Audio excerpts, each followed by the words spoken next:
Hello Virgo, this is Victoria from Mindful Bamboo and I'm here with your May Tarot Forecast. Welcome to my channel. Welcome to the beautiful Viktoriia-Gruzdieva Bay in Big Island, Hawaii. So, as always, I'm going to be looking at what's going on in your love life, in your career and workspace, and what is the guidance from the universe for you for the month of May. How to best utilize the energies of the months. I will also put some cards from the personal interest to yourself. And I'm going to start with an oracle deck. It's the Whispers of the Ocean today because we're listening to the actual whispers of the ocean. They're pretty loud, but you know, it's the Pacific Ocean, so it's huge. And I figured that this kind of sound is whispering for the big ocean. For the big ocean by the big island. There you go. Okay, let's get started right away. Oop, oop, oop. That was too many cards. I'm going to shuffle some more. Please give us a card for Virgo. Shedding the old. Number 38. There's a change coming your way. Cultivate a sense of adventure so you will be able to see these new prospects.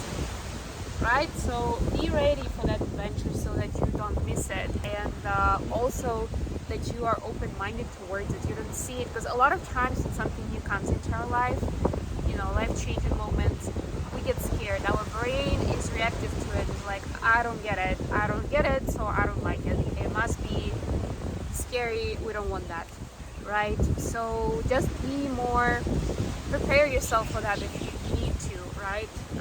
Virgo is an earth sign, and your kind of routine, your disciplined way of living is important to you. So, you know, it might be a bit of a shock to the system, but it's spirit is saying it's important. It's gonna make your life better, so you might as well be open to it and give it a go, you know. Okay, let's get into tarot. I don't have a lot of space here, but yeah, I'm trying to be innovative in the way I'm holding the cards. What do we have for Virgo? Ten of Pentacles, that's lovely for the love space. Justice, some Libra energy, and Two of Swords. Okay, for your career space we have Eight of Cups, Nine of Wands, Knight of Cups. Finally, the advice is the Moon. This is Cancer energy, Knight of Wands, and the Star. This is Aquarius energy. You're dealing with one of the signs that I mentioned. Bottom of the deck, the Tower. There's that change. This is the Sagittarius energy. That's the change that comes in rapidly. It might hit you like a tower moment, you know, like something that will. And it's actually shedding the old. Yeah, that actually makes a lot of sense.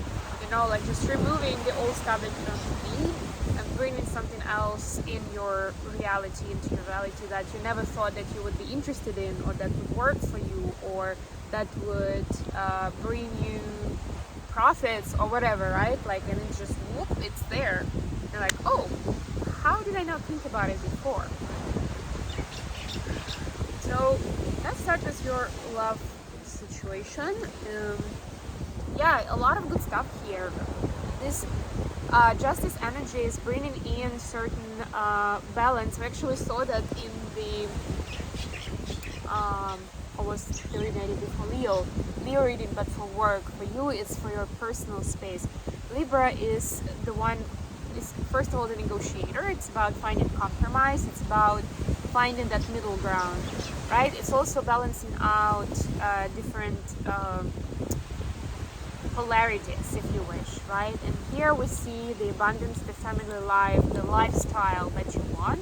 And also, on the other hand, you don't have to compromise it with how you feel about it, or kind of like what you need to do, like any sacrifices that you may need to do for this kind of life, right? And this is a more kind of like life on the outside, in public, right? Like, you know, this is the schools we're getting our kids to, this is the brands we're wearing, this is what we eat, this is how we spend vacations, this is all part of that. image, right?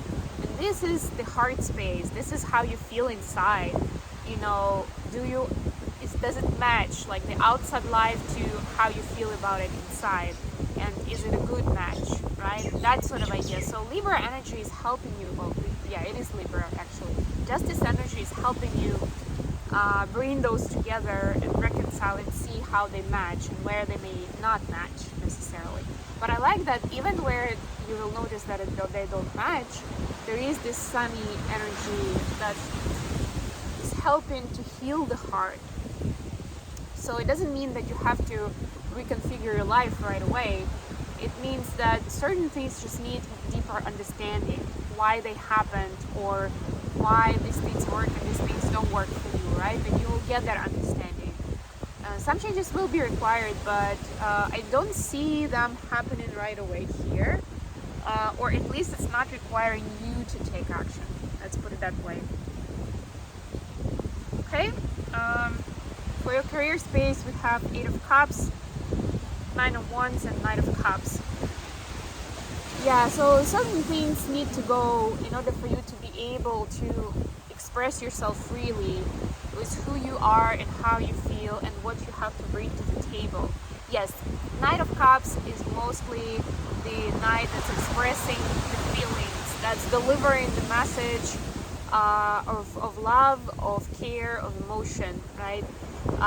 Which could be could sound a little strange in the workplace, but if you think about it, as people, we are connected to other people in the workspace, and it's super important for us to be able to express ourselves, how we feel, where we are right now, the good and the bad, openly, right, without fear, right? And for that, we may need to leave behind certain habits of ours. For example, pretending like everything's okay when it's not, right? Or hanging out with people who are toxic for you, just because that's important for the, in terms of the corporate ladder, in terms of some prospects in the future, right? So it's leaving those behind. I also like that they have this moon here, because we're currently fast approaching the full moon, and it's also going to be the lunar eclipse in Scorpio, which is going to bring a whole lot of transformational energy on its own, right? This is very fitting, and this is, to me, this is happening right now. Like, basically, it's like, in this first week of May, that you'll find certain things that need to go, that you cannot keep doing anymore if you want to grow, or you want to be happy with what you do, how you do, and who you are doing that with. Okay, last but not least, we have the moon, the Knight of Wands, and the Star. It's also a progression because this is number 17, this is number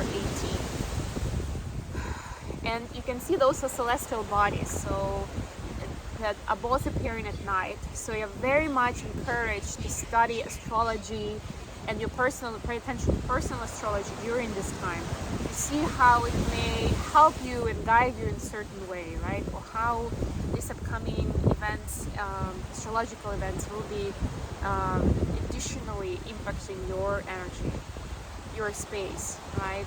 The way that will guide you, your passion, your drive, your attraction to certain things, right?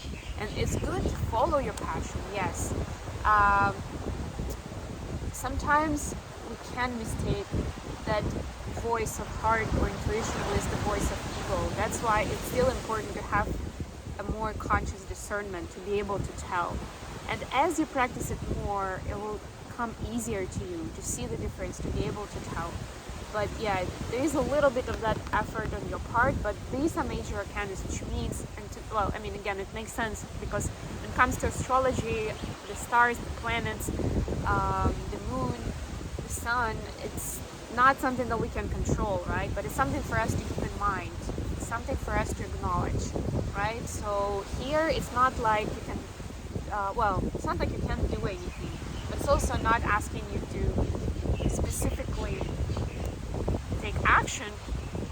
It's more about working in harmony with those energies, so you can actually co-create rather than just kind of like butt into each other and show up as blockages. Hope that makes sense. Okay, let's get some messages for Leo, for Virgo, from that person that we just, I don't know why I'm still in that Leo space. We are in the reading for Virgo.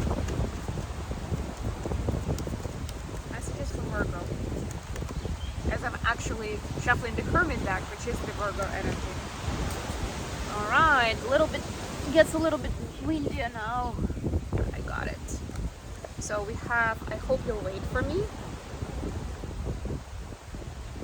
I want to get you drunk. I'm too afraid to talk and listen to your heart. So it feels to me like the person is going through some serious choices in their life, or maybe some big events that are sad, that are painful, that don't necessarily have anything to do with you, right? So unfortunately it may ricochet your way, you know, while they're dealing with it.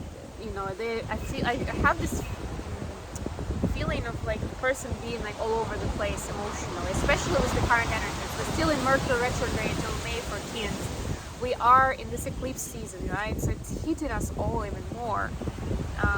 So maybe your person is feeling it harder, you know, but this is just for you to know that they have a lot of love for you, and they even understand that their behavior could be destructive, but they sincerely hope that the both of you will get through it, that you'll survive it, that you'll be all better for it, really, right? They have that hope deep in their heart. So, and this is their message for you to hear that and to hopefully be able to find that common ground, or at least to give each other space while this period kind of like fleshes itself out. Alright, I hope this has been good for Virgo. Thank you so much for joining me today, guys. I love you all. Please don't forget to like the video if you like what I'm doing, and subscribe and share. And if this didn't resonate, please check out the video for your other placements, Sun, Moon, Rising, or Venus. Or just get through the titles. If it speaks to you, there must be a message there for you. I love you all.